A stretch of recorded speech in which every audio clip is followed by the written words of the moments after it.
O podcast que você ouve agora é uma produção da Central 3.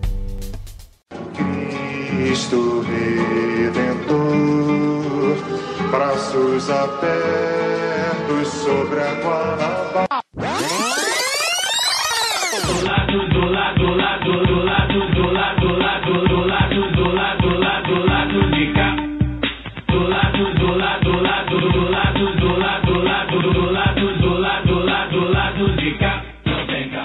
Bom momento, ouvintes da Central 3. Hoje é quinta-feira, dia 13 de fevereiro de 2025, e eu sou o Caio Belandi, direto do Saúl Studio, de volta com o Lado B do Rio, episódio 347, chegando no seu feed. O time tá desfalcado hoje, a Luara Ramos não está conosco, mas a gente tá aqui com o Daniel Soares e com o Fagner Torres Lima no Saúl.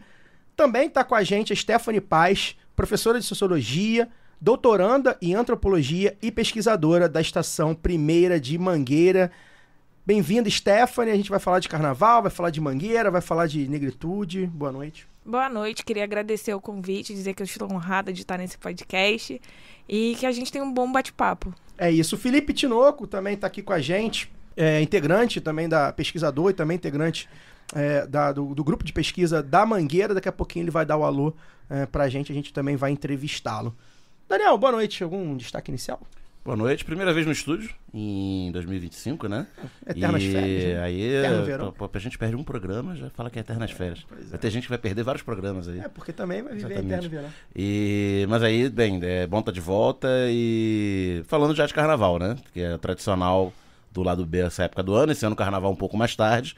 Então a gente está no dia 13 de fevereiro. Né, mas ainda faltando 2 semanas pro carnaval. Já tinha gente cobrando a gente falar de carnaval em outubro. Pô, o pessoal tem que falar com o Carnavalize, pô. Vai lá ouvir o Carnavalize, volta ao Carnavalize. A gente fala de carnaval também, com o maior prazer, mas enfim, né? Nossos assuntos aqui se atropelam. Fagner, boa noite. Fale qualquer coisa aí, algum destaque inicial? O senhor não me passou nenhuma pauta? Tenho alguns destaques. Boa noite, agradecer a presença da Stephanie, do Felipe, da Renata, que está aqui com a gente hoje, falar da Mangueira, falar do carnaval de uma maneira geral também. Bom, eu tenho sim algumas coisas rápidas para poder falar. Primeiro, mandar um abraço pro ouvinte @Gigotalk, que mandou um recado pra gente lá.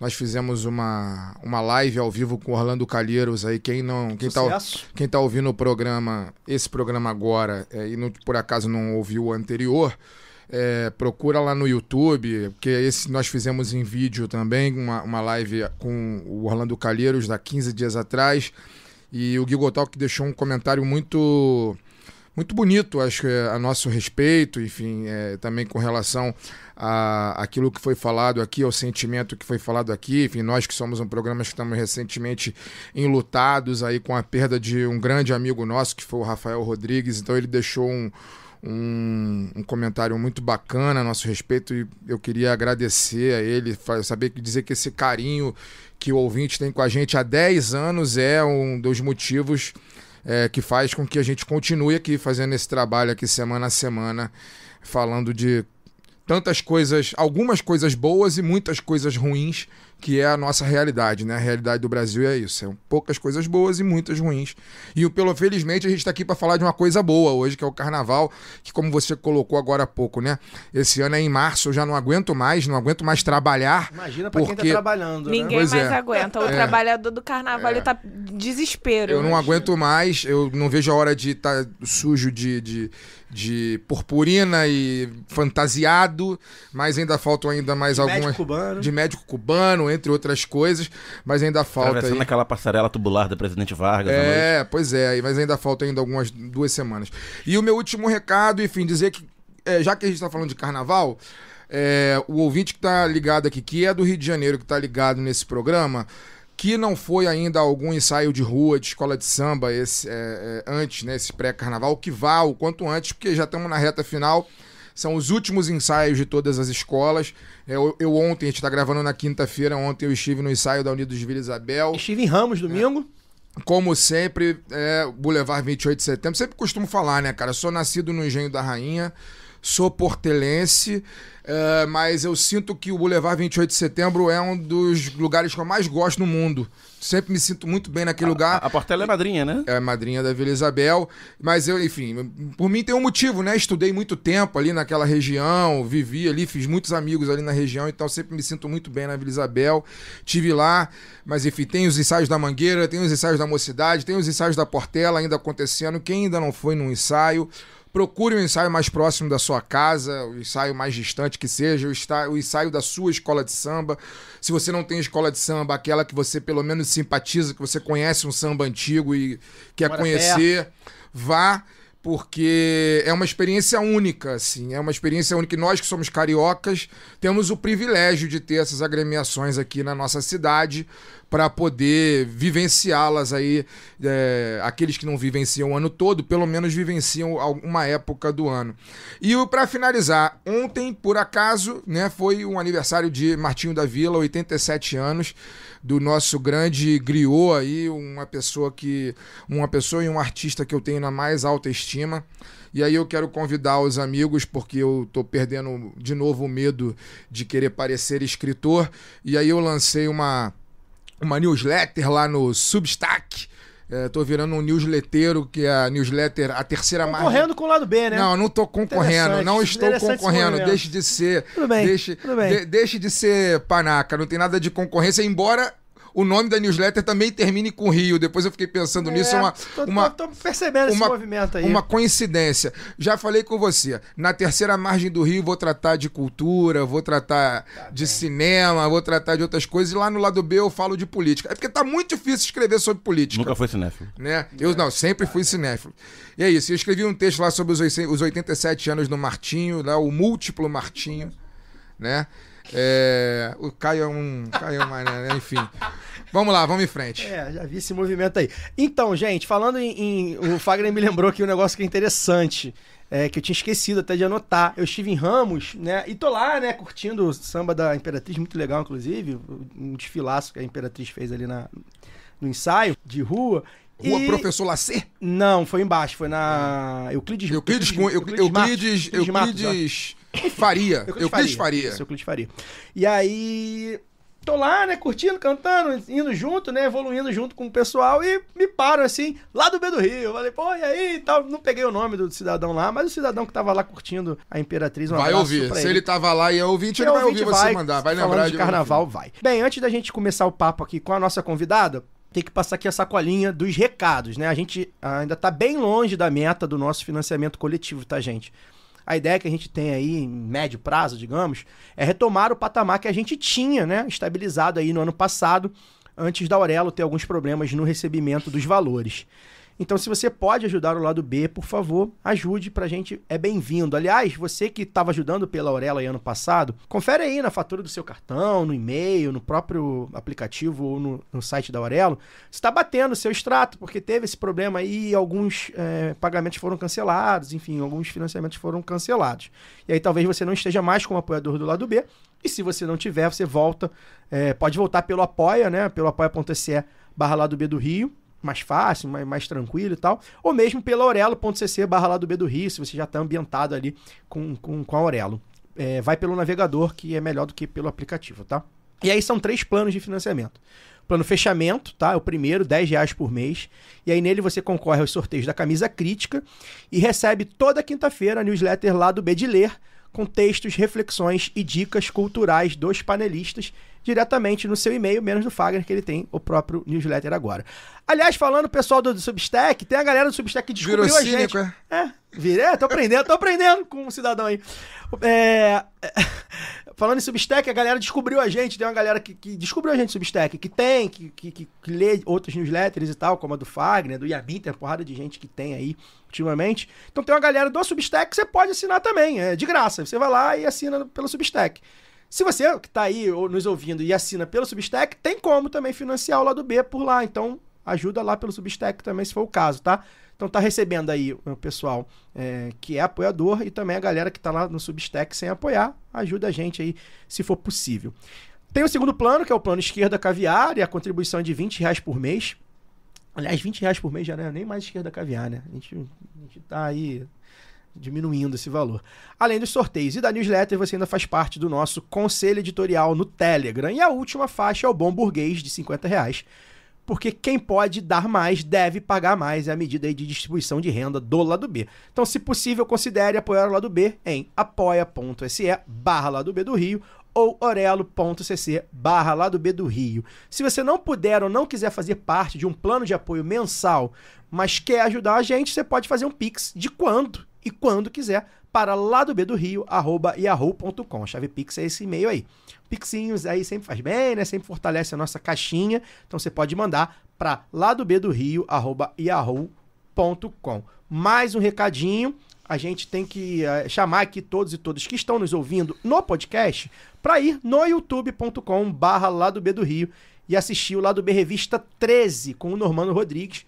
Foi um papo muito maneiro, muito enriquecedor sobre a história, o presente e o futuro da ONU. Tá fazendo aí 80 anos agora, em 2025. Você pode ir lá assistir, assinar o canal, é importante se você não é assinante do canal do Lado B no YouTube. Ativar as notificações para não perder, sempre importante também.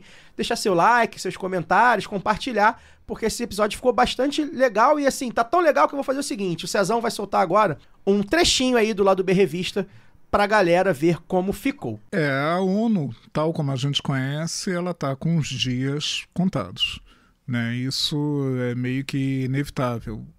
Por quê? Porque a ordem internacional ela está com os dias contados.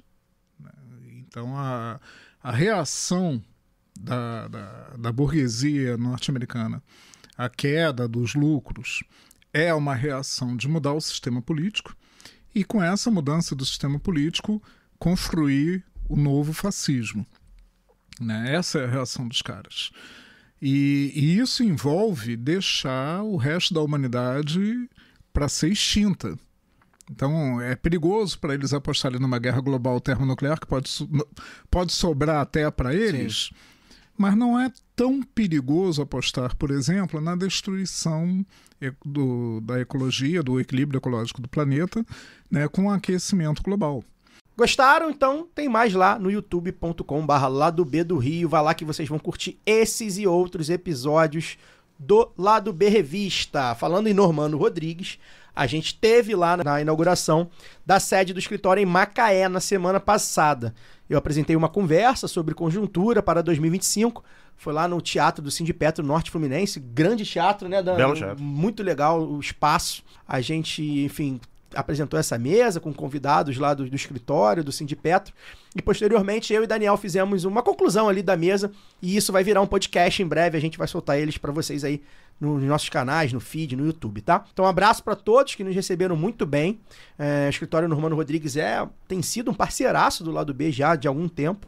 E um abraço especial para o Francisco, colaborador lá do escritório, nosso ouvinte. Veio trocar ideia com a gente ali antes do evento, aí a gente embarcando no ônibus, não foi, Dani? E por fim, o último recado, que é o recado talvez mais importante de todos, que é dia 15 agora, sábado, o programa tá indo ao ar dia 14, então dia 15, no sábado, a partir das 14 horas, esses panelistas que vos falam estarão lá no Boteco do Pedro, na Lapa, né, na Gomes Freire 107, ali na esquina com a Rua do Resende, pra gente fazer a nossa cervejada, tá? Em ritmo aí de carnaval, de pré-carnaval, no próximo sábado, dia 15 de fevereiro, 14 horas, no Boteco do Pedro. A gente vai estar lá, é um bar simples, barato, tem uma comida muito boa, né? Um pastel de queijo coalho com... A iguaria, lá é o pastel de queijo coalho com cebola roxa. Muito bom. E o Giló também é uma iguaria lá. O Giló e o torresmo, que é torresmo de verdade, não é pele não, é torresmo. Cerveja gelada, cerveja geladíssima. Exato. E bom que ali, tipo, vai ficar chapadinho ali depois, cai no Vaca Atolada, que é ali do lado, curte um samba também. Vai ter os ensaios técnicos. Eu parti pro ensaio técnico nessa época aí. Da primeira leva, né, no sábado, Salgueiro, Imperatriz e Viradouro, né, então também pode ser que tenha um bonde da galera aí, inclusive dos painelistas indo pro ensaio técnico à noite. Enfim, é um bar simples, barato, boa comida, cerveja gelada. Mas que é importante que você saiba, que você que está aí pensando em ir, não tem reserva e nem comanda individual. Então, cada um será responsável pelo seu consumo. A gente queria fazer até num lugar que pudesse ter uma reserva, comando individual, mas também é bom que faz livre, a galera vai lá, paga a própria cerveja e tal. Fica mais fácil. O bar tem mesas na calçada, então dá para você chegar ali também com a sua própria bebida, ficar ali pelo entorno. discretamente ali nas redondezas. Pode dar só uma passadinha e ir pra outro lugar. Já teve gente que falou assim que tem um evento, vou lá passar. Pode ficar com a gente até a hora de ir embora, vai saber a hora que a gente vai embora e pra onde a gente vai. E voltar, enfim, carnaval, a gente vai estar na Lapa ali, num lugar que é um bar aberto. Então a gente espera. E tem muita gente, eu tô impressionado que tem muita gente me procurando dizendo que vai, assim. Então quem tá animar de ir, vai, porque vai ter bastante gente lá legal, até uma galera do meu trabalho, assim, que eu nem sabia que houve o programa. Sim. Chegou, veio falando, sábado vou estar lá e tal. Eu fico até um pouco envergonhado, né? Porque a galera fica me ouvindo e não fala nada. Aí eu descubro que eles me ouvem quando vai ter cerveja. Pois é, carioca. A minha gerente chegou outro dia falando que eu vi o programa. Eu falei, que isso? Logo a gerente, abraço para Mariana. Cariocas, turistas que estarão por ali, pessoal aí da adjacências, né? Baixada e tudo mais, leste Fluminense. A gente espera vocês, vai ter bloco, então você pode ir lá, passar no bloco, ir lá, voltar, enfim, bem livre, apareça lá. Bem, vamos ao que interessa. Stephanie, a gente quer saber um pouco, primeiro, o que vocês estão pretendendo, vocês da Mangueira, estão pretendendo contar, que história vocês estão pretendendo contar no desfile esse ano. Queria que você explicasse pra gente um pouco do enredo e como é que surgiu, enfim, como é que foi o debate, desenvolvimento, a gente vai falar também, dessa ideia de falar da herança e da presença dos povos bantus aqui no Rio. Então, a gente está falando justamente do lado B do Rio, né? Porque é o lado da formação do Rio de Janeiro, a partir da chegada dessas várias populações, que na verdade é um tronco linguístico. É um tronco linguístico que dá, assim como o latim, né? E aí ele dá origem a essa nomenclatura, né? Também é uma forma de classificação dessa população a partir da chegada pelo Cais do Valongo. E aí a gente tem culturalmente, muito inclusive por conta das escolas de samba, o recurso de contar a história a partir dos iorubás, dos nagôs, até dos malês, mas a população banto, que foi a maioria que chegou nesse cais e que formou o Rio de Janeiro e formou o Brasil, a gente acabou perdendo, né? Eles ficaram por muito tempo apagados e silenciados, muito por conta da historiografia, da antropologia e dos processos de desenvolvimento do conhecimento no início do século XIX, que optaram por escrever a história de outras populações negras que chegaram no Rio de Janeiro e no Brasil, que sofreram tanto quanto os bantus, mas os bantus que, enfim, eram milhares de pessoas, né, acabaram sendo apagados. A gente acredita que isso aconteceu devido a uma assimilação de pensamento, né? Você tem antropólogos, historiadores que escreveram muito a respeito da formação da população nagô-iorubá no Rio de Janeiro e na Bahia, a partir do candomblé, o candomblé de Queto, mas a população banto, ela acabou não sendo tão estudada, assim, acreditavam que eles eram dóceis, que eles não tinham hierarquia, e aí isso acabou fazendo com que tivesse um afastamento das filosofias e dos valores e tradições dessa população. Então, a gente quer demonstrar tudo isso justamente porque a gente conversou com diversas pessoas para fazer esse enredo e todas elas foram muito categóricas em afirmar que não tem como falar do Rio de Janeiro sem falar da população banto. Então, é um enredo inédito, porque a população banto não tem o costume de passar na Marquês de Sapucaí desta forma, né? A gente tem a Ilha do Zaradembo, que é um inquice, né, dessa tradição banto, dessa panteão banto de entidades, mas falar a respeito do Rio de Janeiro e falar a respeito dessa formação cultural do Rio de Janeiro a partir dessa população nunca aconteceu. E a gente está muito feliz porque o enredo ele chega na avenida agora de uma forma muito madura. A gente está muito feliz com o resultado, né, a equipe, e é isso. Stephanie, vou na sequência. Quero te fazer uma pergunta com relação mais, além, né, complementando ao que o Caio falou, mas focado um pouco na questão do dia a dia. Porque eu tenho uma percepção minha, eu posso estar errado, enfim, se eu estiver errado, quero que vocês inclusive me corrijam, mas eu tenho a percepção que todas as escolas são extremamente importantes, né? A gente sabe disso, cada uma tem a sua relevância local e a sua relevância regional, tem a sua história, todas elas são importantíssimas, mas a gente tem duas escolas especificamente que são duas escolas que não têm o direito de errar, né? Mangueira e Portela não têm o direito de errar, qualquer erro das duas é fracasso. A sensação que eu tenho é que para as outras não é que não tem o direito de errar. Quando erra também é muito ruim. mas não é o fracasso que é para Mangueira e para Portela, né?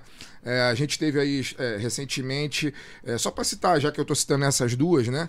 A Mangueira, há muito tempo atrás, quando homenageou, por exemplo, os Doces Bárbaros, que se esperou muito, triste, né? Foi um desfile que foi, apesar do samba estar na memória Cantado de todo mundo e etc e tal, foi considerado um fracasso porque ela não voltou nas campeãs, enfim, o desfile foi ruim.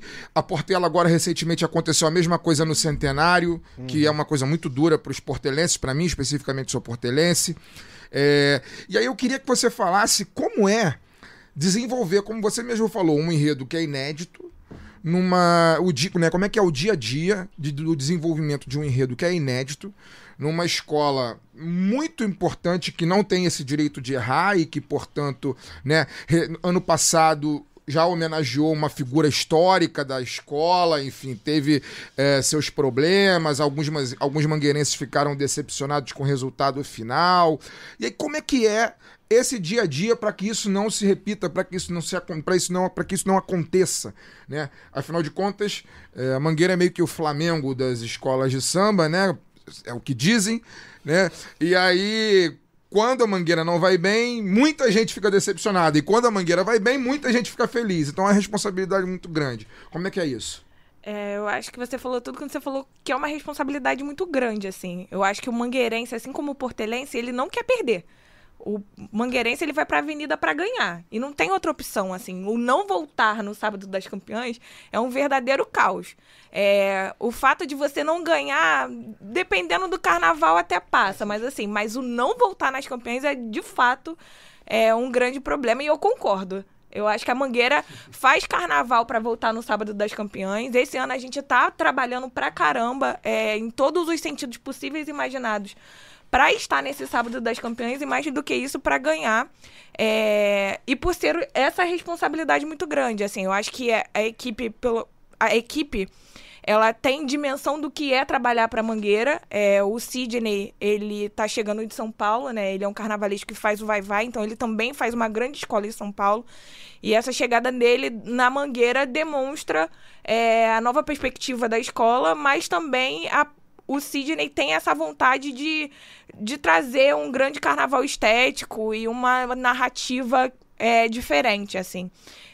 Quando a gente começou a pesquisa do enredo lá atrás, que, na verdade, o enredo surgiu de uma pesquisa de mestrado, uma dissertação de mestrado do professor Júlio César Medeiros.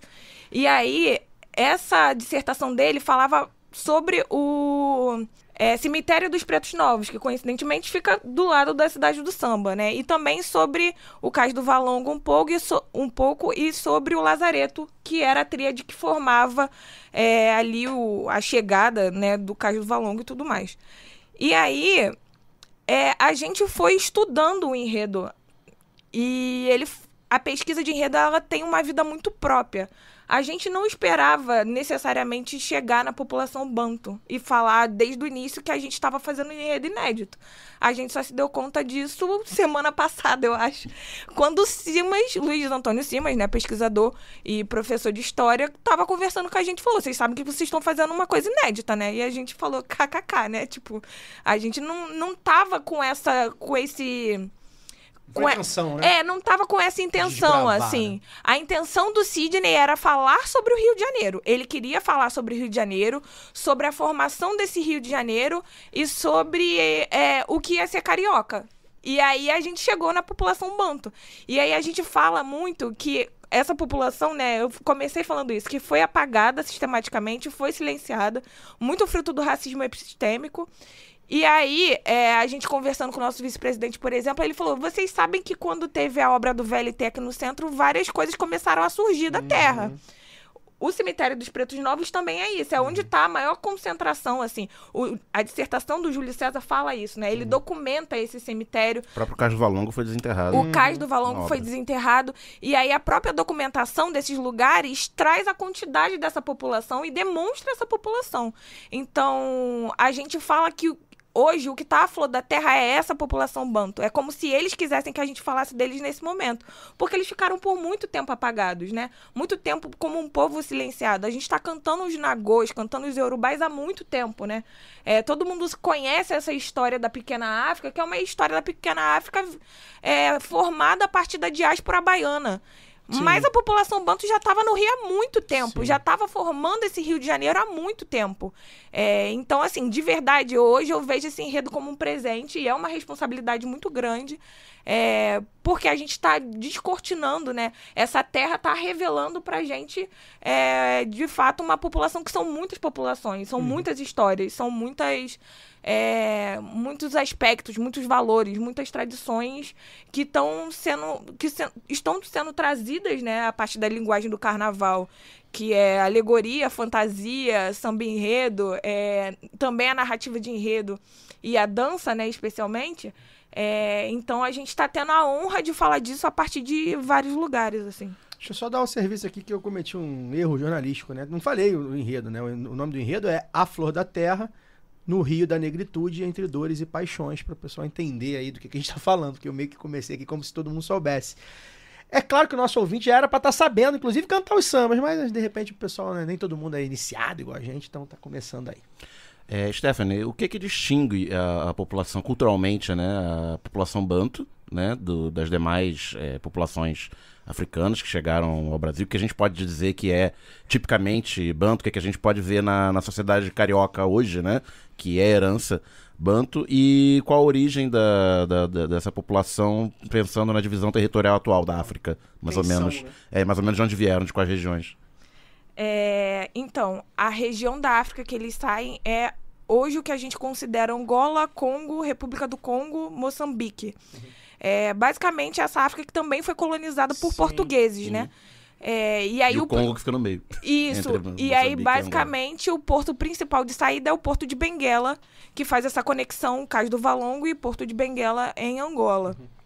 E o que distingue essa população, na verdade, é que é isso, né? São várias populações que dão origem a esse tronco linguístico, que é o tronco linguístico banto. Banto, na verdade, é como se fosse o coletivo de pessoas, né? Muntu significa indivíduo e banto é essa coletividade de indivíduos. E aí é uma forma de classificação linguística que depois vai virar uma forma de classificação étnica. Isso no Brasil, né?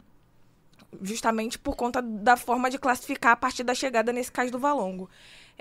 E o que distingue do Nagô-Yorubá, basicamente em relação filosófica, epistemológica e cultural, é que essa população, eles não se hierarquizam entre eles, né? O banto, ele tá sempre falando dele e do outro, e não ele ou o outro. O banto tem uma coisa de agregação do que é a força vital. Então, assim, tudo que é imposto para ele, se ele consegue transformar aquilo ali numa coisa própria, ele torna dele, assim. Para citar 2 exemplos que passam pelo nosso enredo, a gente pode falar do catolicismo, que no início aparece como um instrumento de dominação, a religião, né, do colonizador, e depois ela é ressignificada e hoje o catolicismo popular é muito mais negro e muito mais banto do que era quando chegou aqui no Brasil. Sincretismo, que a gente chama de sincretismo, é uma característica. Exatamente, porque é você absorver aquele catolicismo e transformar ele em outra coisa. Inclusive dando origem aí às umbandas que tem totalmente esse lado sincrético, né, da mistura entre do catolicismo e das religiões afro-brasileiras. Um outro aspecto, por exemplo, é o funk. O funk começa como um ritmo, né, um gênero musical importado dos Estados Unidos com as chegadas de LPs e discos no Brasil nos anos 90, e a população negra e jovem do Rio de Janeiro transforma isso num dos maiores gêneros musicais hoje. É lógico que no caso do funk você também tem as batidas de congo-angola, né, dos tambores de congo-angola do candomblé, mas essa forma filosófica também de você olhar uma imposição e transformar aquilo em outra coisa é muito banto.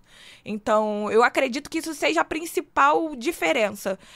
Você tratar a natureza também como uma coisa, não necessariamente como uma coisa, mas você é parte dessa natureza. Então, o banto, ele é parte desse mundo, ele não tá à parte. Ele é parte de tudo, assim, né? E eu acho que isso também é muito especial, porque isso pro futuro que a gente quer é extremamente positivo, assim, né? Pensar no outro, pensar nessa relação com a natureza, e pensar o lugar, enfim, da humanidade de um modo geral. Stephanie, pra gente continuar nosso papo, tem uma pergunta. Quanto tempo você trabalha nessa área de pesquisa de enredo? Na Mangueira é o meu terceiro enredo. Eu fiz os Áfricas que a Bahia Canta em 2023. Eu fiz a Negra Voz da Manhã ano passado da Alcione. E aí eu continuei na equipe esse ano para fazer o enredo A Flor da Terra.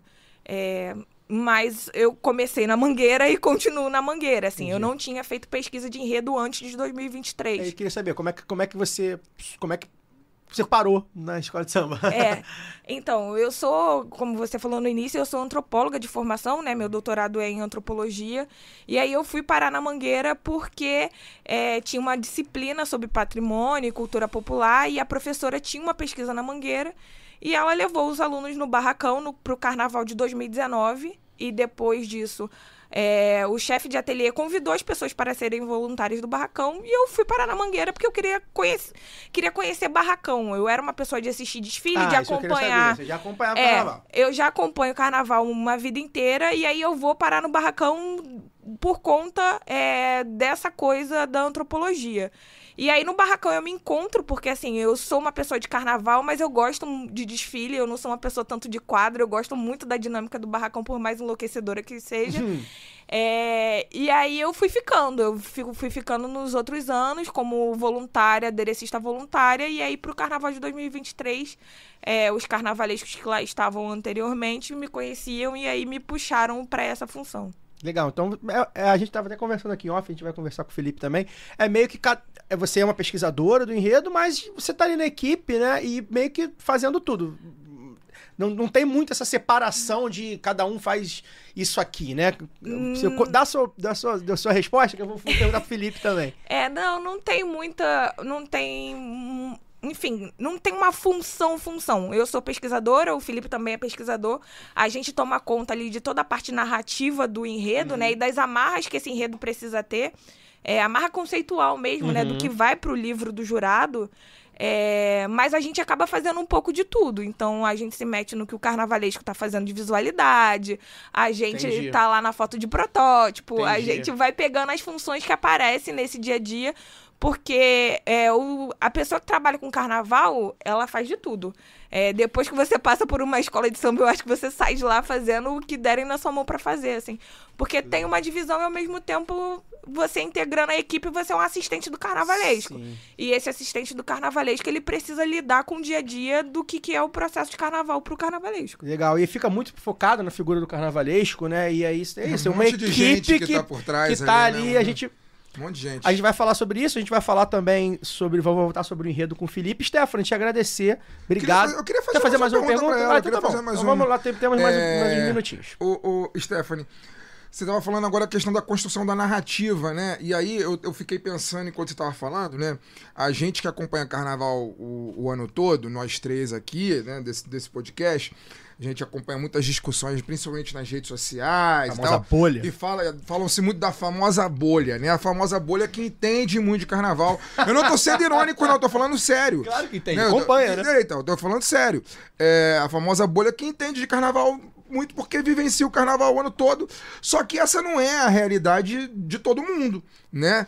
E a gente tem, vou falar isso com muito cuidado, mas a gente tem um pouco, da mesma maneira que a gente depende muito da televisão para poder disseminar a cultura do carnaval no Rio de Janeiro e no Brasil como um todo, porque é a televisão que transmite o desfile, né? Além do rádio, mas a televisão que transmite o desfile visualmente, né? Ao mesmo tempo que ela transmite visualmente, principalmente ultimamente, o carnaval ele deixou se esquecer um pouco a questão da informação daquilo que está passando na avenida para virar um show, né?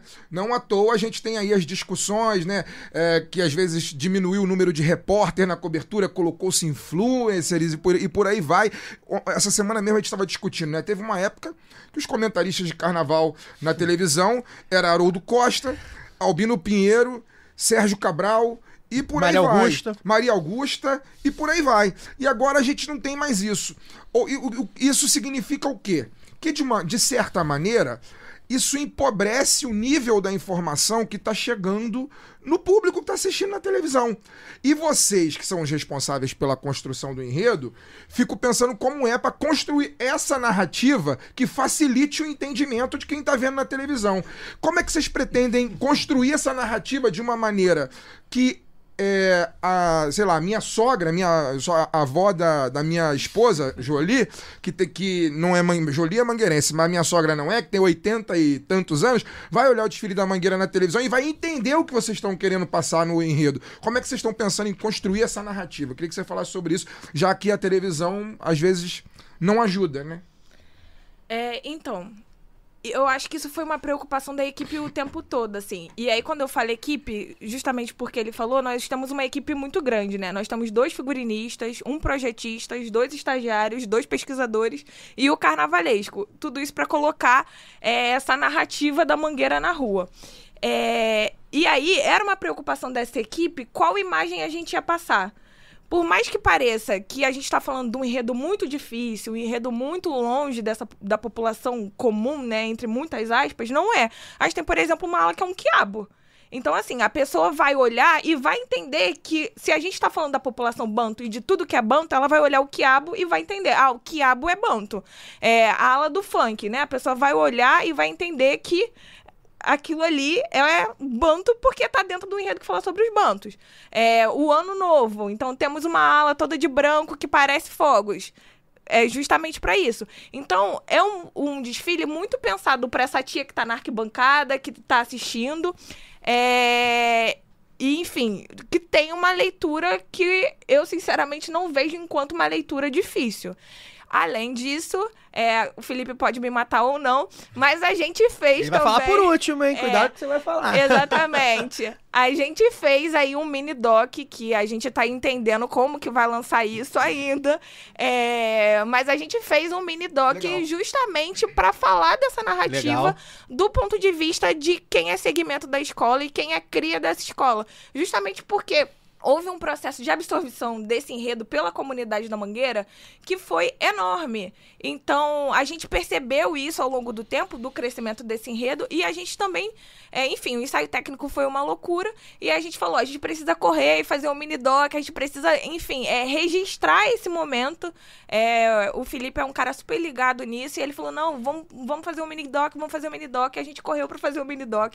E aí, agora a gente só tá entendendo como que vai ser lançado, mas é isso, é uma tentativa de levar para esse público outra forma de argumento, que não é só o argumento visual. Né? Exatamente, que não é o argumento do samba, que o samba por si só já fala muita coisa, e não é só o argumento que vai passar na televisão, é também a gente fazer essa narrativa de uma outra forma, né, e apresentar a narrativa do nosso ponto de vista. Agora sim, então, Stephanie, muito obrigado. Dá seu boa noite aqui, obrigado pela sua presença. Obrigada a vocês pela deixar conversa. Suas redes, enfim. Foi de verdade um prazer conversar com vocês. As minhas redes são Stephanie Paz, meu nome é impossível de ser falado e escrito, então... Procura Stephanie Paz Mangueira que acha, né? Exatamente. Tem muitos Hs? Tem. O meu nome exatamente, o meu nome tem 9 letras. Enfim, mais fácil achar o Tinoco e de lá me acha. É muito mais Stephanie fácil. Paz Mangueira acha, escrevendo de qualquer forma. Então tá bom. Então eu já é achei isso. aqui. Ótimo. Então obrigada, gente, de verdade. Enfim, prazer estar aqui. Obrigado. Peço licença para dar uma pausa no programa e apresentar os nossos parceiros. O sorteio para apoiadores e apoiadoras do lado B é um oferecimento da Camisa Crítica. Ouvinte tem 10% de desconto no cupom Lado B no site www.camisacritica.com. Tem lojinha física da Camisa Crítica no Sol e Sombra, bar que fica no bairro Bela Vista, em São Paulo. Já aqui no Rio, tem no armazém do MST, na Lapa, e na livraria Leonardo da Vinci, no centro. Camisa Crítica criada para uma esquerda que não tem medo de dizer seu nome. Aproveite e siga nossos parceiros nas redes sociais. Obrigado pela atenção e voltamos ao programa. Bem, Felipe, bem-vindo. A gente vai continuar falando sobre enredo, sobre dia a dia. A gente quer saber como funciona mais ou menos aí esse trabalho mesmo, que pra gente, até a gente que acompanha, a gente não chega a ser da bolha, né? Mas a gente ali é o margeando a bolha. A gente conhece muita gente de carnaval, a gente frequenta um pouco, bastante até talvez, quadro e tal, mas a gente não conhece muito o dia a dia. A gente quer falar também sobre o dia a dia, para além do enredo. Mas eu vou começar ao contrário. Perguntei pra Stephanie como é que ela foi parar no final aqui, como é que ela foi parar na escola de samba. Eu vou perguntar pra você, como é que foi sua trajetória, como é que você chegou na Mangueira, enfim, como é que é seu entendimento vem desde criança, torce ou não, ou era da escola, como é que você foi parar no samba?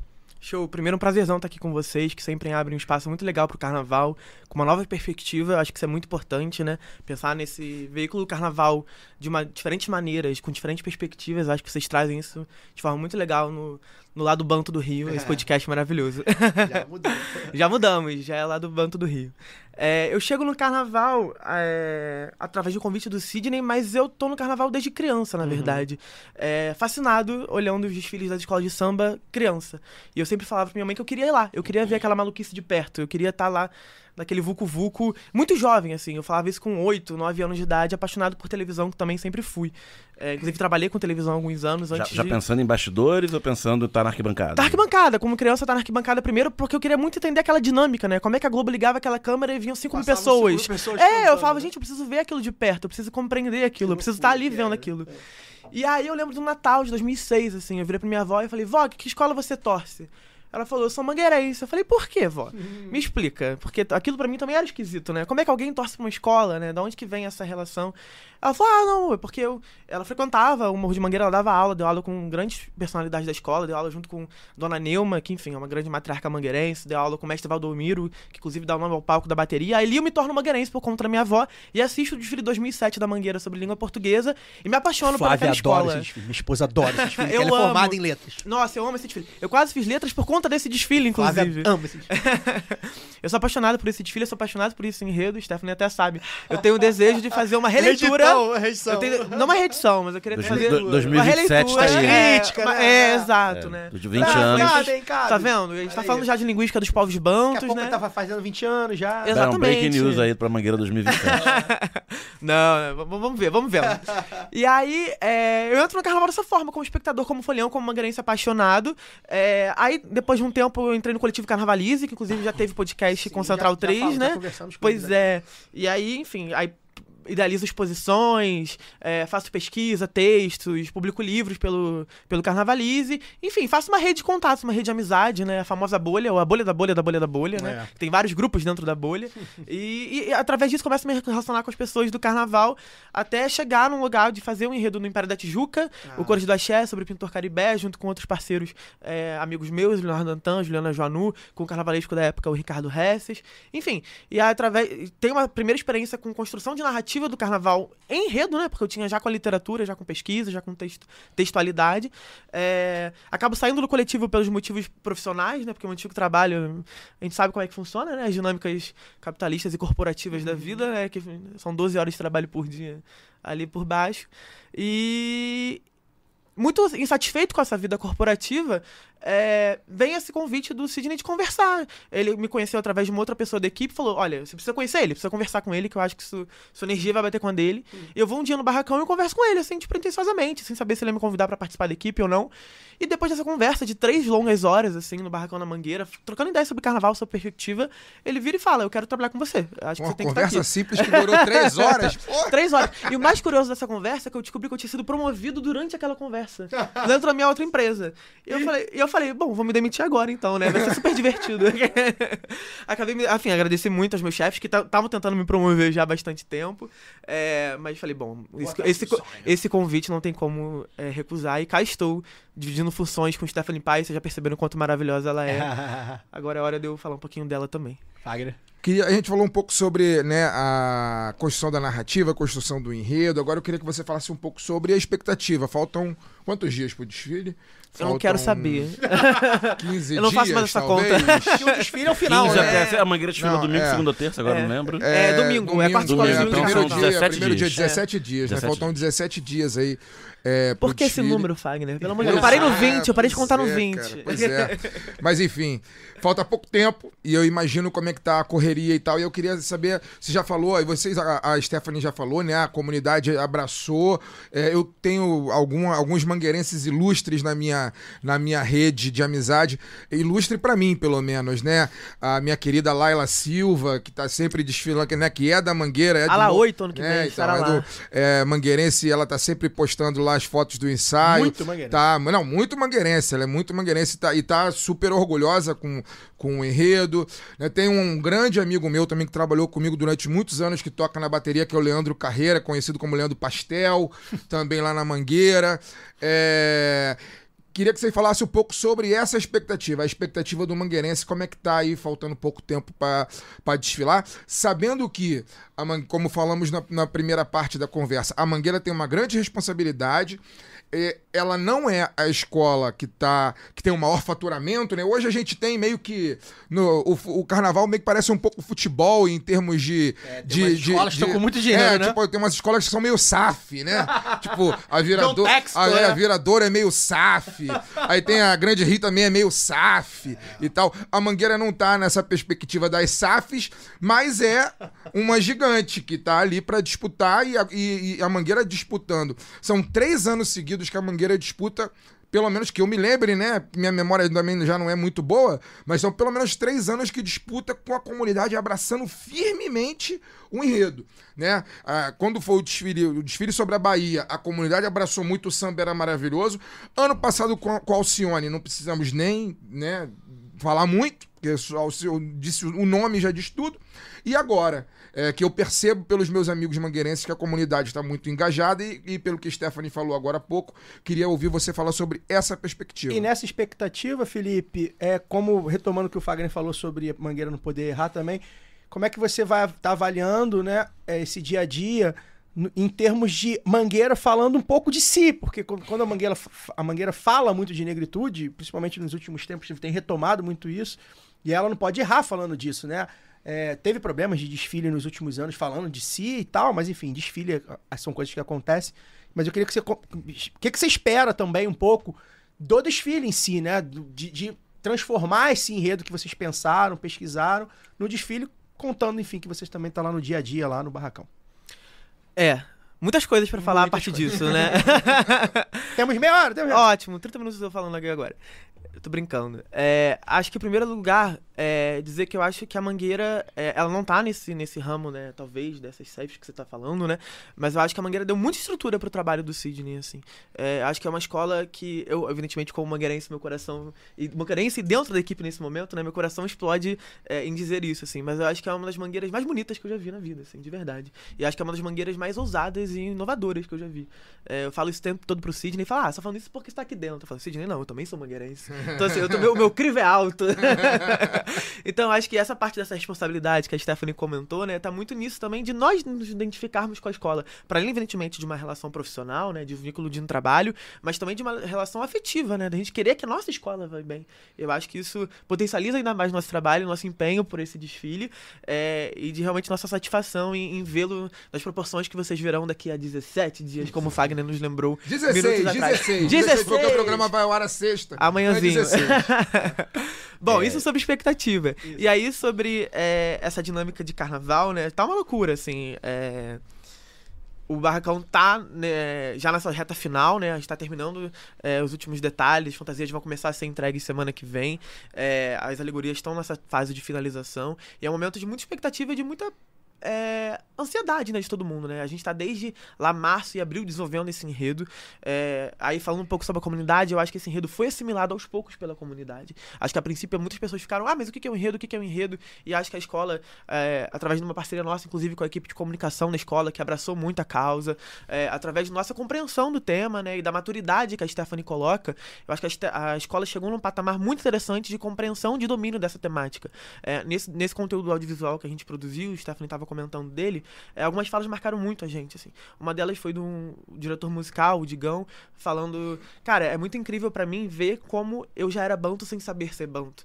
Então esse processo de autorreconhecimento e de autoria das suas raízes, de autoria desse legado que continua na cidade até os dias de hoje, é uma coisa que bate pra gente e a gente fala, caralho, beleza, o que a gente conseguiu produzir enquanto narrativa é foda, assim, porque isso chegou na escola, isso chegou na voz da escola, isso chegou no coração dos mangueirenses, né? Eu acho que isso é reconhecível, por exemplo, no ensaio técnico que a escola fez, que foi, assim, do caralho, com perdão da expressão. Acho que isso repercute nos ensaios de rua. Aqui você pode falar palavrão à vontade, pois não tem problema não. Acho que isso se repercute na musicalidade da escola, que tá muito inspirada em relação ao enredo. Enfim, eu acho que a escola toda tá numa expectativa muito grande pra desempenhar o que a gente espera desempenhar domingo de carnaval. O Fagner citou aqui a Mangueira de 2023, né? As Áfricas que a Bahia canta. Se o samba foi morar onde o Rio é mais baiano, o samba é o Rio mais banto? O samba é o Rio mais banto, né? A Stephanie estava aqui falando. É uma contradição muito grande as escolas de samba até hoje não terem enredos que falem sobre os povos banto, né? Enredos. Eu digo isso porque, inclusive, no processo de pesquisa, e quando recebemos diferentes pesquisadores desses povos no Barracão, em especial o professor Tingana Santana, que na nossa concepção, né, eu digo aqui pela Stephanie também, que dividimos muito esse processo, a gente acredita que seja um intelectual da grandeza dos maiores do mundo, e para nós a principal referência dos povos banto fora do continente africano. Ele é um brasileiro que fala muito sobre a cosmovisões desses povos, a sofisticação dos pensamentos desses povos, né?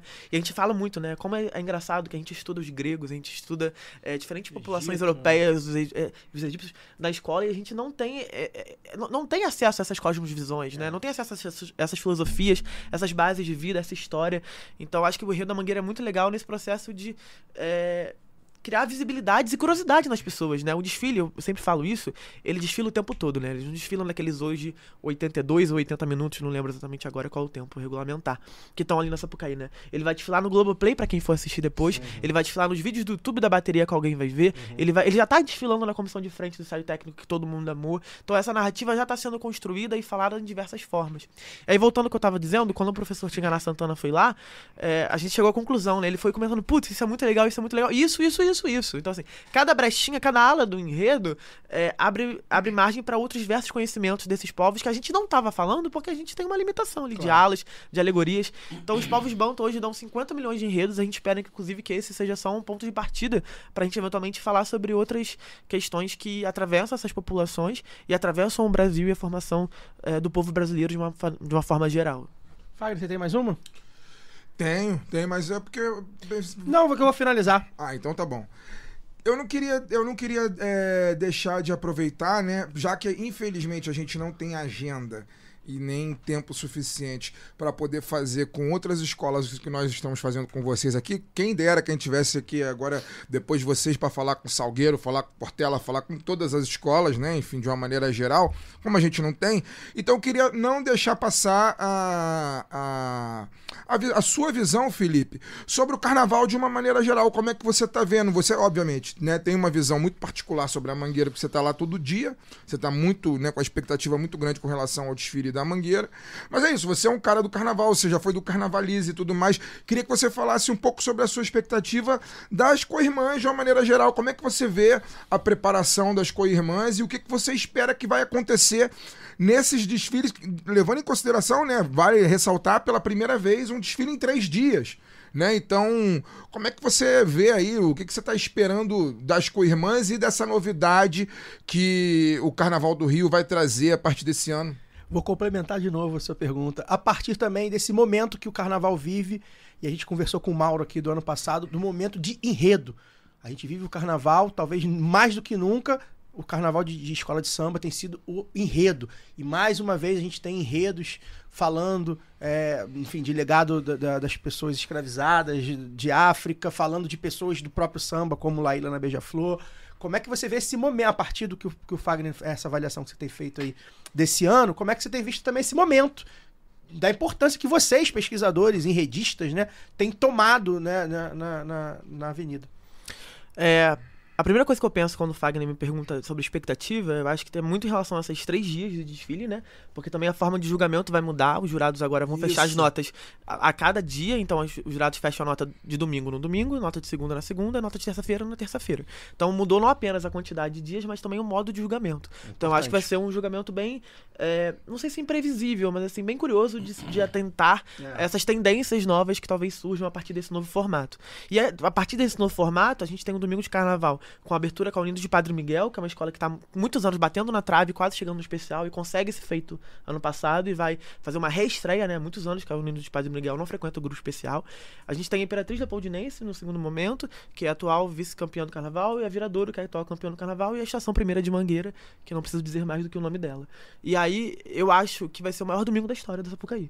Eu estou com essas perspectivas, assim. Tô tentando colar esse brand pra ver se cola, mas eu realmente acho que vai ser o maior domingo da história, assim, de verdade, porque eu acho que é um domingo de peso, é um domingo com narrativas muito fortes, é um domingo com exaltações de um legado afrodiaspórico brasileiro muito grande, com diferentes facetas, diferentes visibilidades, né? A gente tá aqui falando dos povos banto, outras escolas vão estar falando de outros povos, de outras perspectivas, de outras narrativas, mas valorizando essa ancestralidade que forma o carnaval, que forma as escolas de samba, como esses quilombos contemporâneos que são.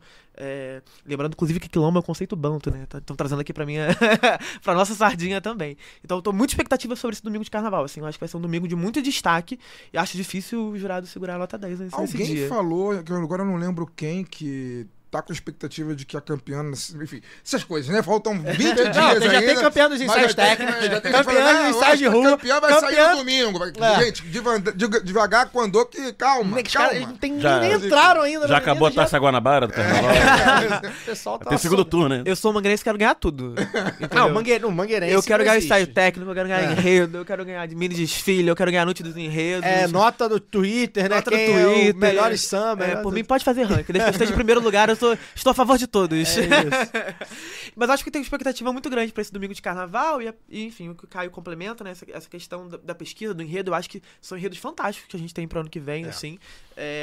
Modéstia à parte, acho que o nosso no meio desses todos, mas estou muito curioso para ver as outras narrativas que vão ser desenvolvidas por nossos colegas. A gente tem um carinho muito grande para as pessoas que produzem essas narrativas do carnaval. Hoje em dia tem uma crítica, né? Às vezes o carnaval tá muito acadêmico, mas eu acho que as pessoas estão também se reacostumando a enxergar as escolas de samba como produtores de conhecimento, né? E disseminadores de conhecimento. Tudo bem também, a gente, como tinha falado, né? A gente talvez não entender todas as camadas do enredo em 80 minutos, mas aquilo vai perdurar, aquilo vai ter um impacto sociocultural para aquela comunidade, para aquelas pessoas que estão vendo aquilo no dia, para o registro histórico que fica daquilo através do próprio livro Abre Alas, que é um documento que a gente faz para o júri, depois serve inclusive de base de dados para outros pesquisadores. Então, assim, para abrir outros enredos, para abrir outros enredos, de um enredo, né? Entender outras frentes. Então, assim, eu acho que a gente vive um período de profundidade narrativa muito interessante, inclusive de variedade, né? A gente tem escolas também que estão falando com outras vertentes, e eu acho que é muito legal ver essa pluralidade que o carnaval pode trazer para nós, sem perder essa qualidade de pesquisa também, que eu acho que é uma coisa complementar e não uma coisa que luta contra uma possível essência alegre e festiva do carnaval. Eu acho que as coisas andam muito mais juntas do que algumas pessoas pensam. Pra gente finalizar, Felipe, uma pergunta mais pessoal. Como é que foi, na sua experiência, ver o carnaval que você pesquisou, né? Você falou que teve uma experiência na Império da Tijuca? Isso. Na Imperinho, onde meu tio foi compositor, inclusive, Jorge Belandi, em 87 e 88. Um enredo Viva o Povo Brasileiro, inclusive. Sim, né? sim. 88. Especial, né? Seu tio foi o compositor do samba. O compositor. E Pedrinho da Flor, Marinho da Muda, Bastério e Belandi. São os 4 aí. Acho que só foram 4, não lembro se tem mais um. E aí, como é que foi isso, assim? A primeira vez, né? E você pesquisa, trabalha, estuda, monta, vê, ajuda na fantasia, ajuda na alegoria, ajuda no enredo e fala assim, cacete, botei isso aqui também é seu, aquilo ali também é seu, ele tem a tua assinatura ali, né? Como é que, pessoalmente, assim, como é que é passar, sei lá, 9, 10 meses estudando aquilo, às vezes mais, né? Porque às vezes o enredo dura até mais tempo de pesquisa porque é isso, assim, o desfile é o último o desfile é o término, o carnaval quando começa, termina, né, na verdade, para as escolas de samba, né, que tá terminando o teu carnaval ali quando começa. Como é que é ver aquilo ali na avenida e tal, e falar, caraca, eu pensei isso e tal, dando certo, ou às vezes, porventura, saindo algumas coisas erradas, que também te fogem, né, como é que é? A escola de samba é formada pela coletividade, né? Isso é uma coisa que até o nosso carnavalesco, Sidney França, diz muito, né? Ele sempre dá a autoria das pessoas que estão nesse processo. Então é muito legal ver isso, assim, acontecendo e estarmos aqui também falando sobre esse processo que também é um pouco nosso, como você falou, né? Então é baseado na coletividade, mas evidentemente a gente sabe que tem coisas que vieram de nós mesmos, Claro. assim. E aí isso dentro da minha cabeça, da minha subjetividade, da minha hora de dormir ali, né? Que enfim, os nossos pensamentos Foucaultianos, né? O superego, o id, estão todos loucos, assim, batendo uma panelinha um com o outro. Os sonhos são só sobre isso, os desejos são só sobre isso, a realidade são só sobre isso, os assuntos são só sobre Sim. isso, os estresses, a ansiedade, a fúria. Então, assim, do ponto de vista pessoal, é um atravessamento avassalador Todos os que acontece sentimentos na minha cabeça, possíveis. se acontece na cabeça de Stephanie também, porque dividimos essas angústias diariamente, né? E é estar de frente com o seu próprio abismo o tempo todo. Eu fui extremamente agora psicanalítico, mas é porque o carnaval também é uma manifestação artística, né? A gente tá o tempo todo se exorcizando ali. Sim. E essa reta final, aí, já que é uma pergunta individual, respondendo de forma muito individual, Isso. é uma loucura. Né? Eu não sei o que vai bater na minha cabeça quando domingo de carnaval essa escola arrancar e eu estiver lá vendo aquilo, assim, e lembrar que, caraca, tipo assim, eventualmente aquela ala ali fui eu que dei a ideia Isso. daquele surgimento. Ou daqui a pior ainda, né? Daqui a 30 anos, né? Quando eu rever isso. Será que eu vou ter orgulho? Será que eu vou ter Não, e vergonha? na escola do seu coração, né? Exato. Você há 20 anos É uma estava lá responsabilidade vendo, muito grande, né? Caio. Assim, a gente carrega isso todos os dias, mas a gente também responde. Então, isso que eu estou dizendo agora é quando eu deito na minha cabeça no travesseiro, Claro, você, né? isso. E a ficha bate. Isso, é mas pessoal. no dia a dia é muito trabalho, é muita demanda, Uhum. é um empenho diário, assim, fazer o melhor por essa escola, fazer o melhor por essa comunidade, fazer o melhor por esse enredo, fazer o melhor por essa história. Legal. A gente recentemente entregou o livro Abre Alas, que é o nosso principal produto, né? Que é o material que tem lá, sei lá, quantas milhões de páginas, que a gente entrega pro júri, eles julgam todos os quesitos a partir daquilo, né? E assim, foi um trabalho hercúleo que quando a gente entregou aquilo, finalizou e o sistema fechou, a gente falou, caramba, a gente conseguiu fazer isso e a gente tá muito orgulhoso do que a gente entregou, assim. Textualmente falando, em termos de pesquisa, de narrativa. É muito foda, assim. É muito foda estar ali dentro.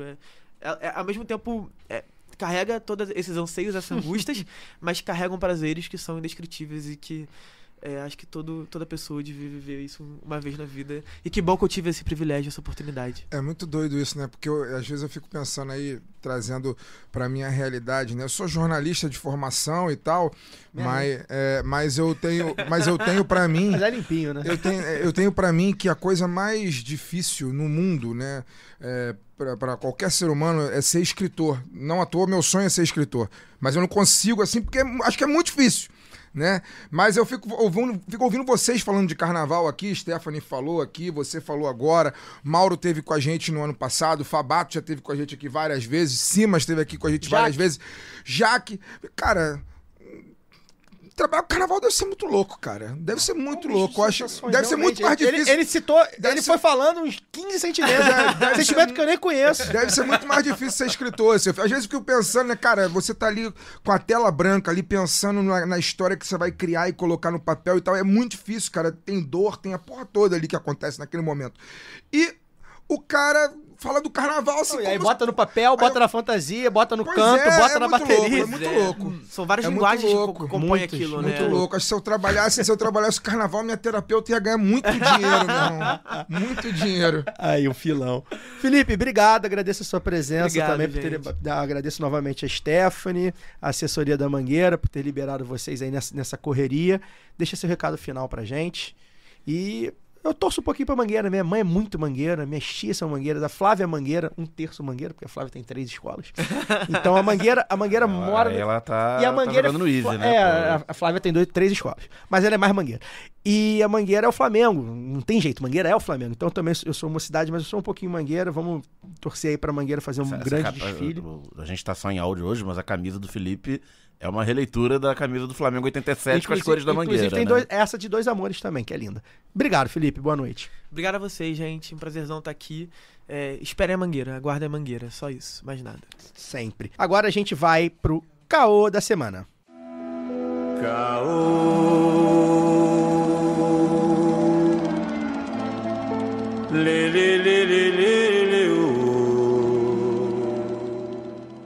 Bem, o episódio é de carnaval, a gente falou de coisa boa, de enredo, de desfile, de escola, de Mangueira, mas a gente tem que falar da indústria do carnaval e essa, como sempre, já há muito tempo, apresenta problemas graves, né? Um incêndio destruiu a fábrica de fantasias Maximus Confecções, que fica em Ramos, na zona norte do Rio, na manhã de quarta-feira.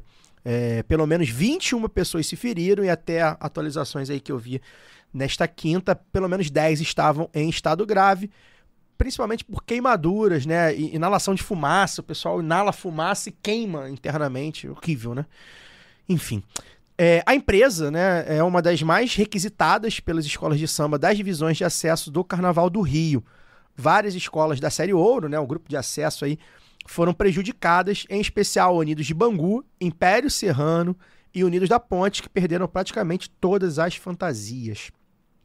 A Liga RJ, né, que é a liga que cuida da Série Ouro do Carnaval, decidiu, inclusive, que essas 3 escolas não poderão ser rebaixadas.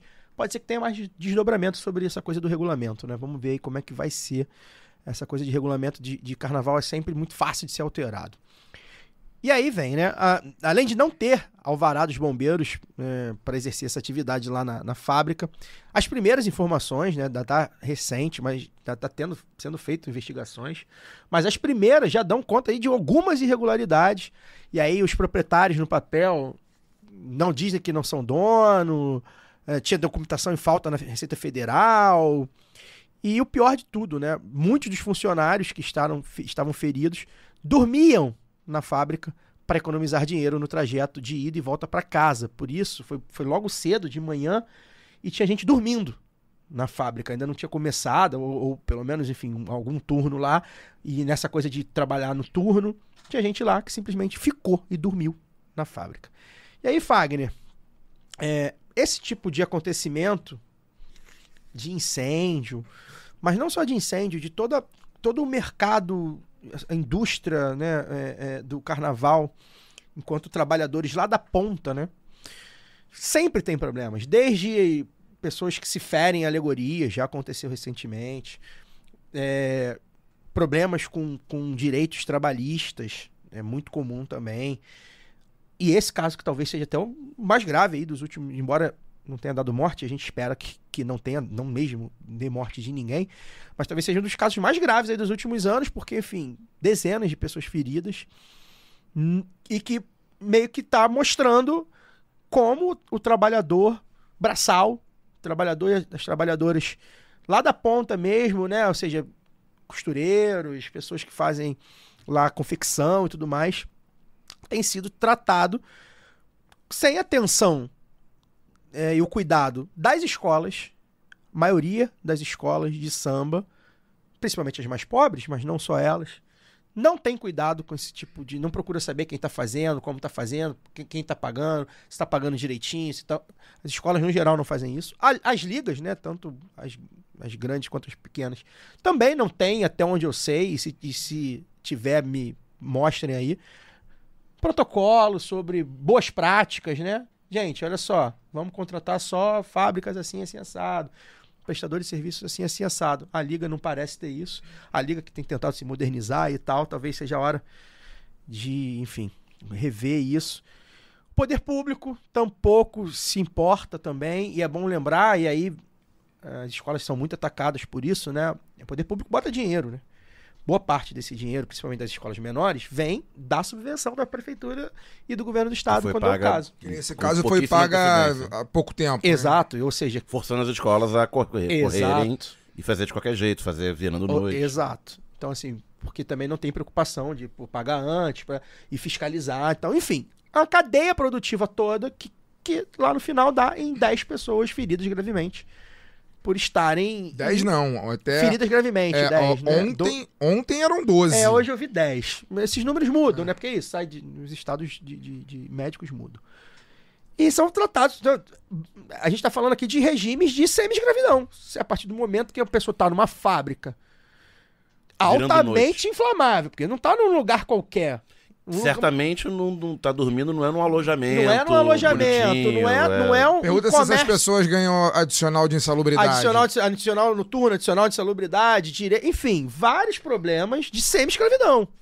Pergunta se elas ganham direitos trabalhistas. Pois muitas vezes nem Quanto isso, mais né? Então, isso tá colocando em risco as vidas das pessoas.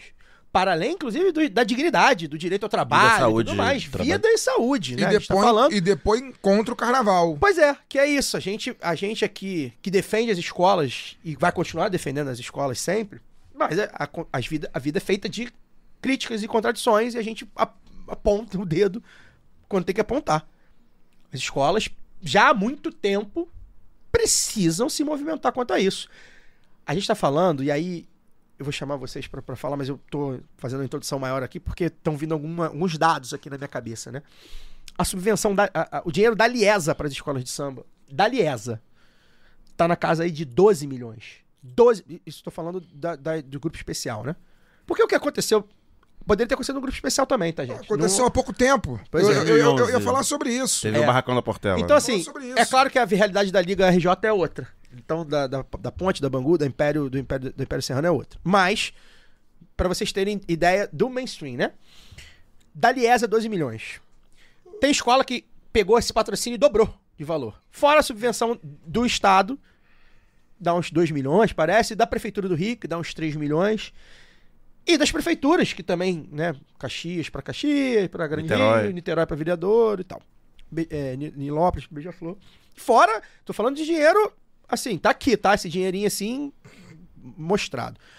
A realidade da Liga RJ é diferente. Mas não fica muito longe se a gente for levar em consideração que tem um dinheiro lá, você bota...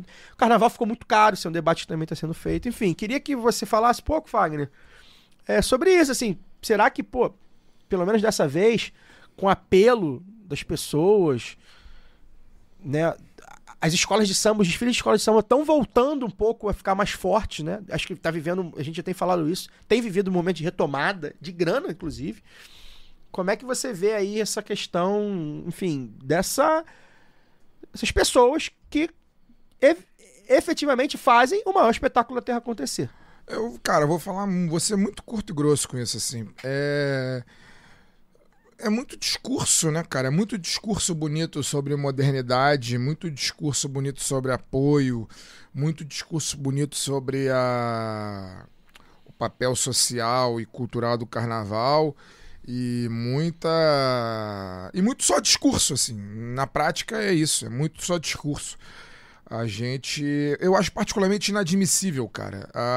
A gente teve há pouquíssimo tempo uma coisa parecida com essa na Cidade do Samba, né? Quando não foi só a Portela, não, foi a Portela, Ilha e Grande Rio que foi tiveram em 2011, que tiveram os seus barracões completamente destruídos e desfilaram de forma ao concurso, porque, né, se não fosse assim elas cairiam.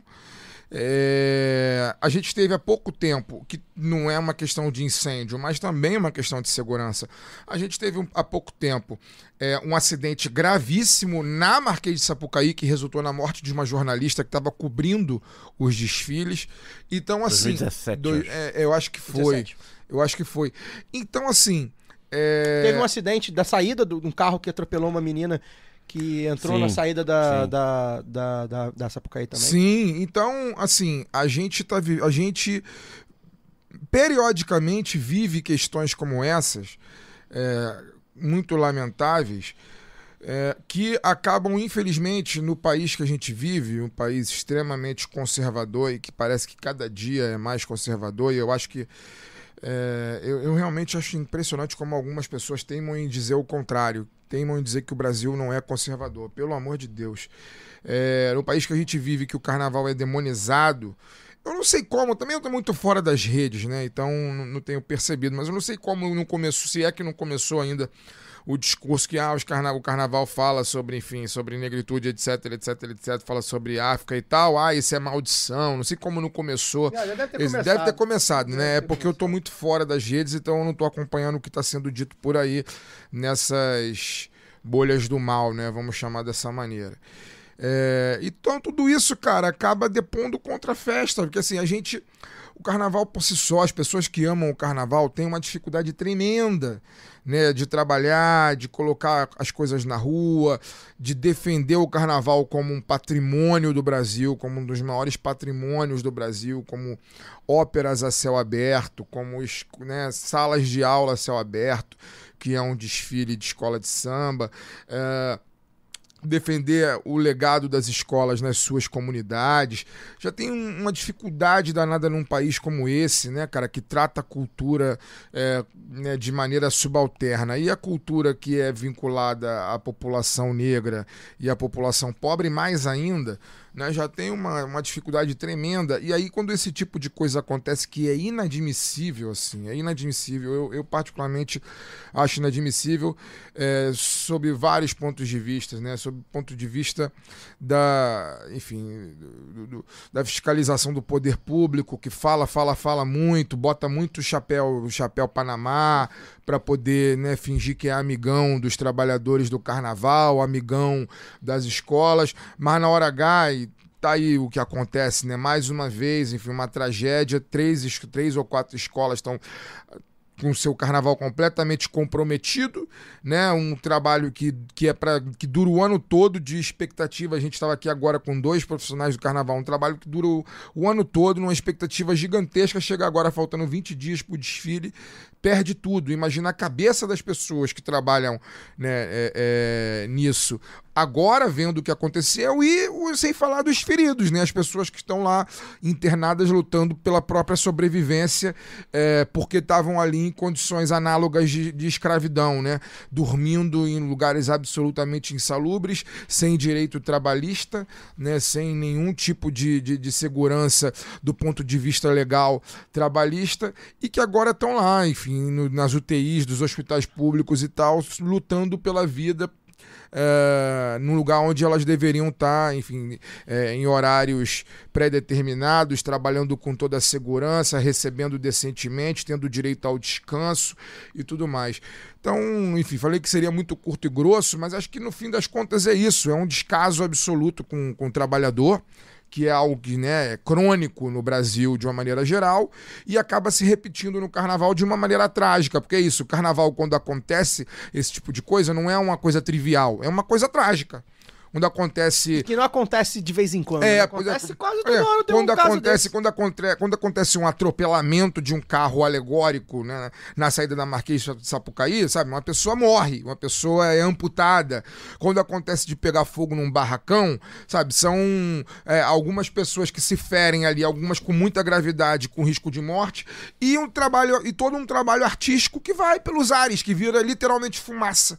Então, é disso que a gente está falando, assim. Já se fala-se tanto em modernização do carnaval, fala-se tanto em apoio, né, que o poder público defende muito o carnaval, etc. e tal, né? Essas coisas acontecem para poder mostrar que, infelizmente, é muito discurso e pouca prática, né? Pouca mão na massa de quem só tá acostumado com ar-condicionado, né? Então, aí que tá, né, Dani? Mostra um pouco da contradição também. E aí, novamente, a gente tá falando de classe, né? Como lá do lado B do Rio se acostumou. Entre os dirigentes, e muitas vezes dirigentes que a gente sabe o histórico, inclusive, né? A gente não precisa ficar comentando aqui. Mesmo os contraventores ou não, né? Ou filhos de contraventores, ou diretores bonitinhos lá e tal, mas que muitas vezes vêm de uma camada da sociedade que não precisa dormir no trabalho, numa fábrica. Não é dormir no trabalho, né? Não é dormir no escritório, é dormir na fábrica, que é pior. Ou seja, diretoria, gente que conversa e senta para conversar, por exemplo, com a prefeitura, com o governo do estado, com outras lideranças, com a empresa, com a Ambev, com a Globo, e que não estão preocupados com o que as escolas estão cantando. Porque a gente acabou de entrevistar aqui 2 trabalhadores das escolas, né? Em outro nível, né? Que mesmo assim a gente vai ter debates, de repente, né? Que a gente não tem que entrevistar alguém que esteja fora, né, do mercado, pra gente saber também como é esse tipo de trabalho, né? Mas enfim, a gente nem quis entrar nesse assunto também com os nossos convidados. Mas assim, de outro nível, né? São pessoas que estão ali num barracão melhor, de uma escola melhor, que não fazem um trabalho tão braçal, mas respinga lá no trabalhador lá da fábrica. Ou seja, a escola está cantando uma coisa, os pensadores da escola estão pensando uma coisa, os dirigentes pensam outra completamente diferente, sem nenhuma preocupação. E o trabalhador, que às vezes, muitas vezes, só tá ali trabalhando, o cara, às vezes, que deve ter de gente que não sabe nem o que é escola de samba ali, porque tá ali só trabalhando, né? Não é obrigado a gostar de escola de samba. Colando, não é obrigado, tá colando né? paetê. Não é obrigado a gostar, né? Que acaba se prejudicando, né? Tem um pouco dessa contradição.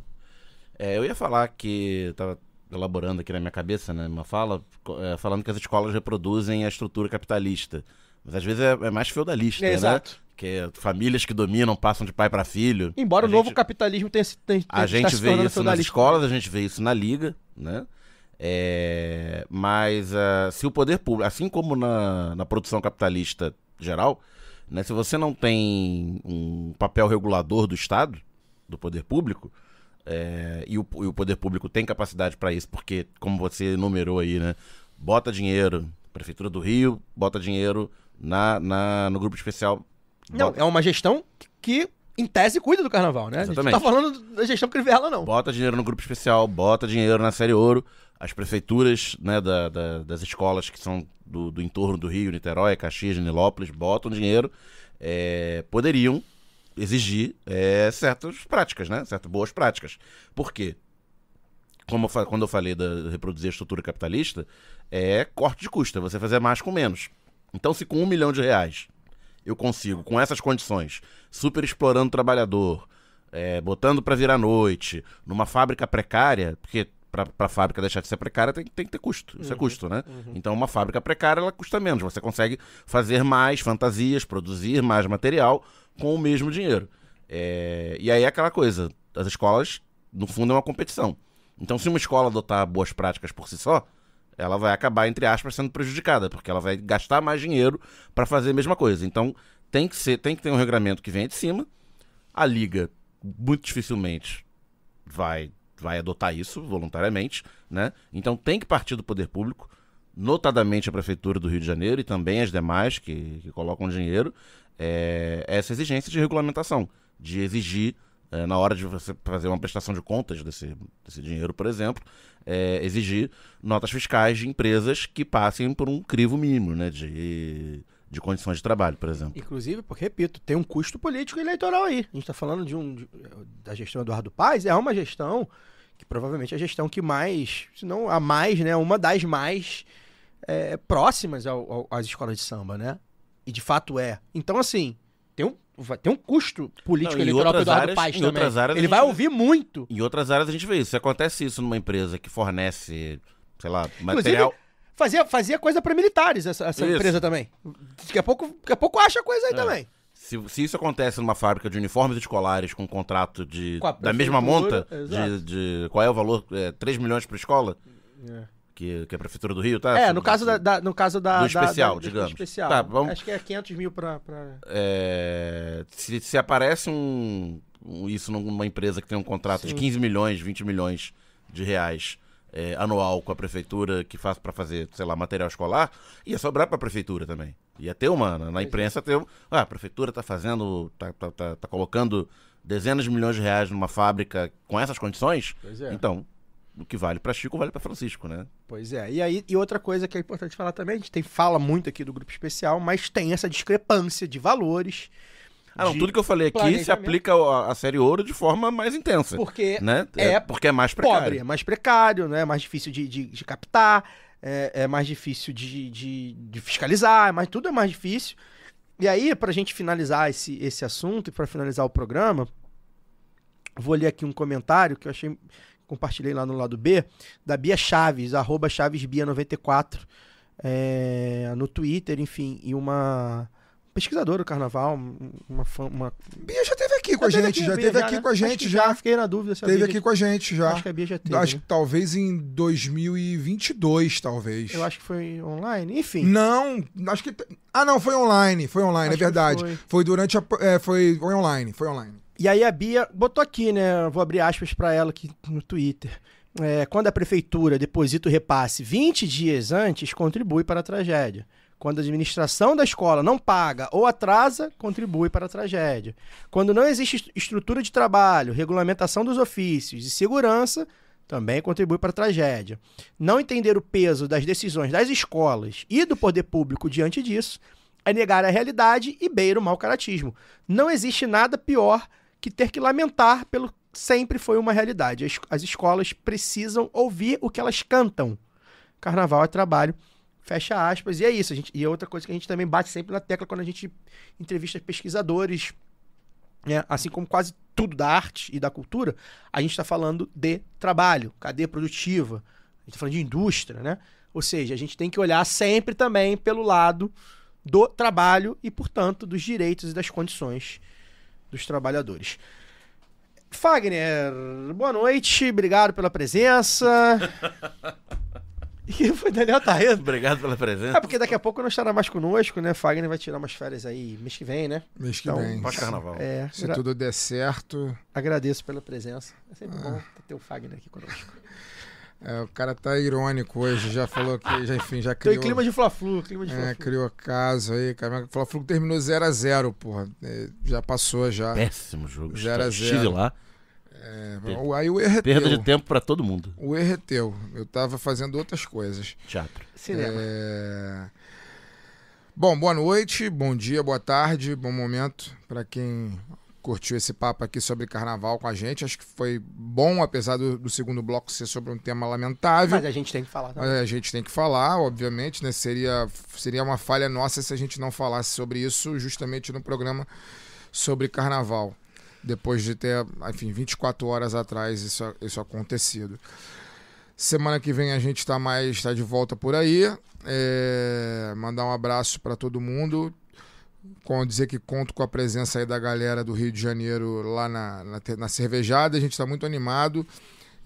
Quem quiser vir de outras praças também pode. O Boteco do Pedro realmente é um boteco muito maneiro, assim, muito legal, é pequeno, assim, mas um boteco mesmo, né? É um raro caso que o nome boteco é um botecão mesmo, um botecão, mas é muito legal lá. O Chiquinho que é o garçom de lá, é um dos maiores garçons do Rio de Janeiro, gente boníssima e a gente, enfim, vai tomar uma cervejinha lá, comer um torresmo de respeito, comer pastel é bom demais. Comer um pastel de queijo coalho com cebola roxa, que é uma iguaria, uma iguaria.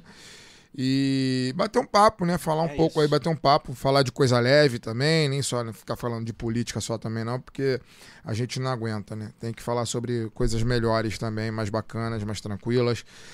E deixar um último recado, né? Já falei aqui um pouquinho, né? Falei do texto que eu escrevi sobre Martim da Vila no início do programa, mas eu quero chamar a turma para poder ir assistir o musical do Martinho, que está em cartaz lá no Teatro Riachuelo, aqui na Rua do Passeio, no centro do Rio, até o dia 23 de fevereiro. Quer dizer, falta pouco tempo aí. Últimas semanas. Cara, é um espetáculo fantástico, assim, fantástico. Quase 3 horas de musical, mas é um fantástico, cara. O Miguel Falabella, né, todo mundo conhece, enfim, é o diretor do espetáculo e, cara, entende como poucos disso, né, de teatro, de musical, etc e tal, com a dramaturgia da professora Helena Teodoro, que é uma das maiores referências em pesquisa de cultura negra do Brasil. Mulher do carnaval, inclusive. Uma mulher e do o Falabella já teve passagem no carnaval também. Já foi Carnavalesco carnavalesco. Império da Tijuca. Carnavalesco Império da Tijuca. E a professora Helena Teodoro, enfim, ela é biógrafa do Martinho, enfim, ela fez a dramaturgia do musical, realmente é espetacular, cara, vale cada segundo. Até para celebrar, enfim, a presença vital desse grande artista brasileiro que é Martim José Ferreira, que comemorou 87 anos aí no último dia 12. Então é isso, corram pro teatro, sexta e sábado às 7 da noite e domingo, sexta e sábado às 8 da noite e domingo às 7 da noite lá no Teatro Riachuelo, na Rua do Passeio, no centro. Vão ao cinema. Vai ao teatro, vai ao cinema. Vocês. Bom fim de semana.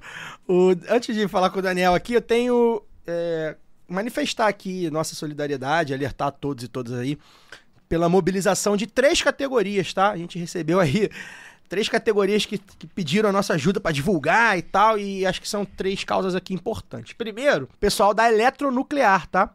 A empresa fez cortes no orçamento que tá afetando aí a produção das usinas e abriu plano de demissão para botar na rua 500 funcionários. Teve diretores que pediram a exoneração dos cargos e os trabalhadores estão criticando bastante a condução a condução do presidente Raul Licurgo, que anda fazendo aquele velho truque do sucateamento para privatizar a empresa, né? É um desejo aberto do presidente da Eletronuclear. Ele fala abertamente sobre isso.